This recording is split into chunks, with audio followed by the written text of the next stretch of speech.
மதி, நான் திரும்ப திரும்ப கேக்குறேன், இதுக்கும் உனக்கும் எந்த சம்மந்தமும் இல்லைல்ல? நானும் திரும்ப திரும்ப தான் சொல்றேன், எனக்கும் இந்த எஸ்ஐக்கு வேலை போனதுக்கும் எந்த சம்மந்தமும் இல்ல. எல்லாத்துக்கும் என்னையும் சந்தேகப்படாதீங்க. டிவில நியூஸ் வந்ததுக்கும் எஸ்பி கிட்ட கம்ப்ளைண்ட் போனதுக்கும் உனக்கும் எந்த சம்மந்தமும் இல்லைன்னு தானே சொன்னேன்.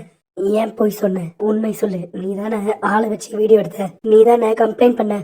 நான் தான் இல்லைன்னு சொல்லிட்டேன்ல.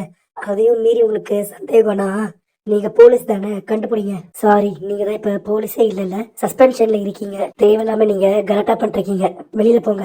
ஏன் வேலை மட்டும் எனக்கு திரும்ப கிடைக்கட்டும், அப்புறம் இருக்கு உனக்கு. சஸ்பெண்ட் ஆன கோவத்துல எஸ்ஐ சுரேஷ் என் வீட்டுக்கு வந்து என்ன த்ரெட்டன் பண்ணிட்டு போனாரு. அவர் ஏதாச்சும் பண்ணிடுவாரோன்னு பயமா இருக்கு. சுரேஷ் வேலையில சேர்ந்து கொஞ்ச நாள் தான் ஆகுது. அதனால அவன் கையிலயும் காசு இருக்காது.